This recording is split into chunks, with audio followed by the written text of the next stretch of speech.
Thank you, Mr. Chair, for providing the opportunity.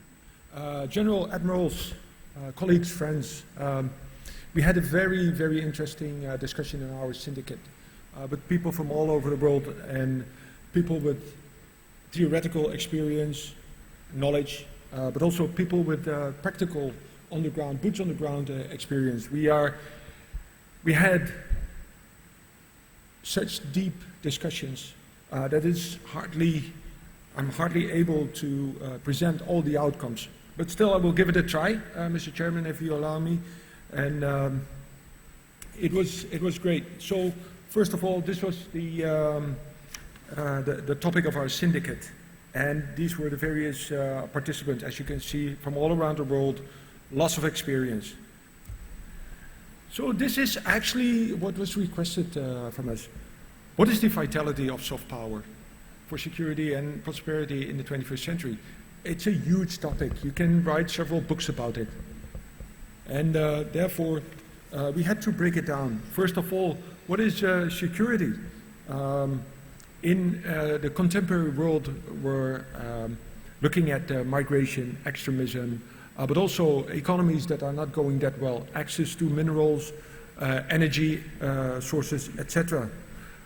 What we also know is that security is not just a military issue or a military challenge. It's much more, and especially in a globalized world, it's much more than a military challenge.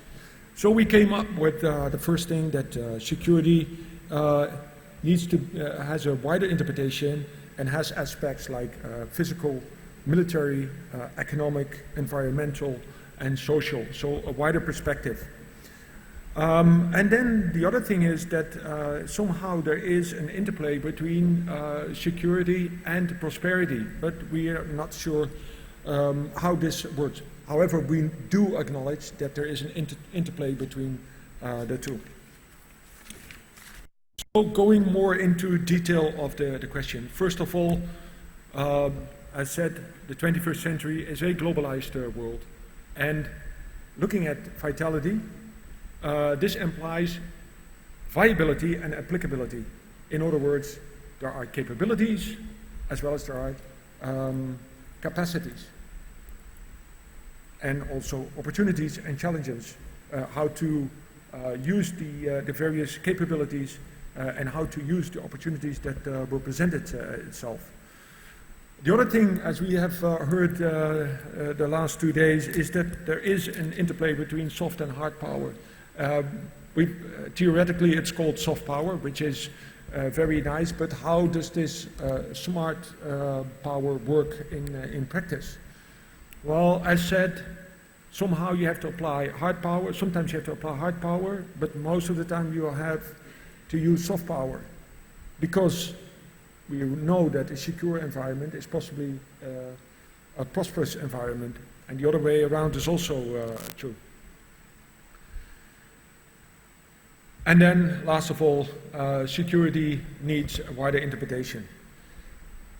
So what we came up, if you draw the line, is we need some kind of a smart approach, for which we need to use smart power. However, what is smart power? It's a little bit of hard power and a little bit of soft power. But how to apply this mix is a big question. So, let's start with a smart approach. What are you actually doing in a smart approach?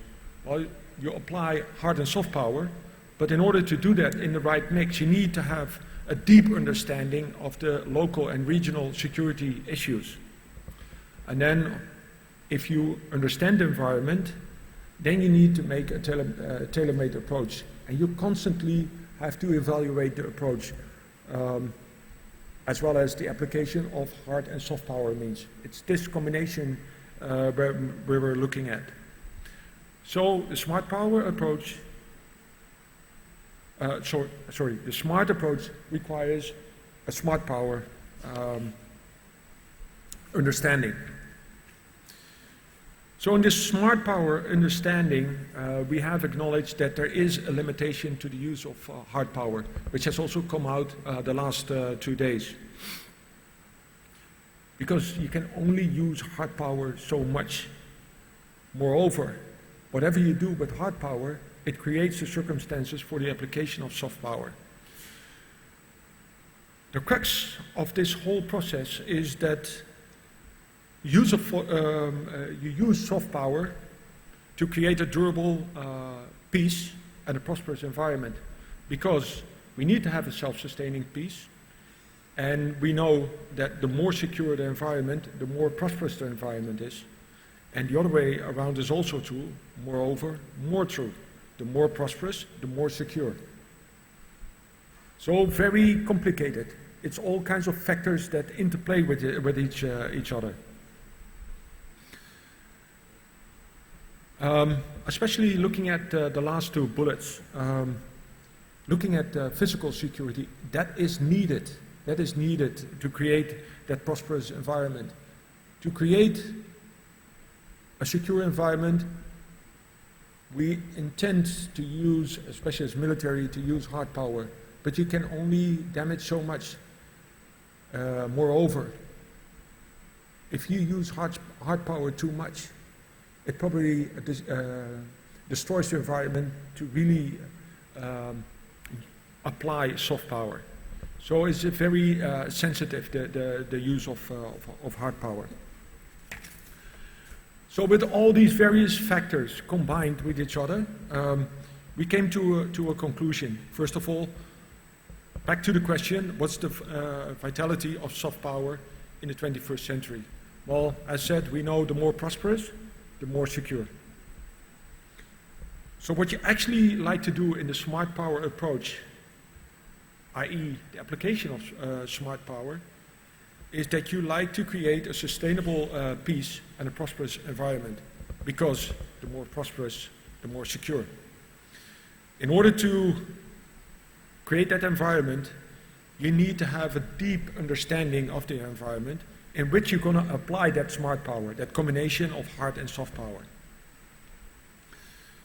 The biggest challenge is how to use the hard power, because there are serious limitations on the use of hard power.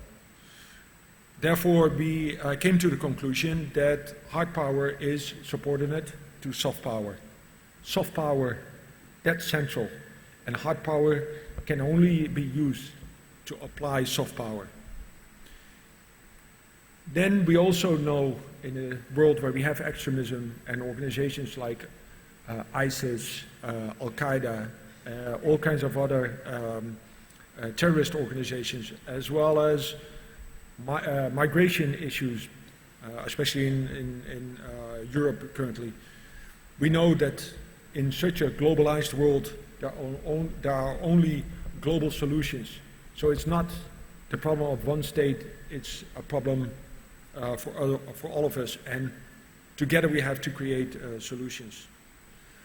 Then last, and definitely not the least, in Sri Lanka, we know that soft power is not to be used only in foreign policy, but also domestically. I believe this is very much true in Sri Lanka, looking at the recent experiences you've had, and currently also in Europe, where we struggle quite a bit with migration and economical issues and challenges. And this is our conclusion. Thank you. Thank you, Dr. Wagemaker. That was concise and to the point. Let's have the third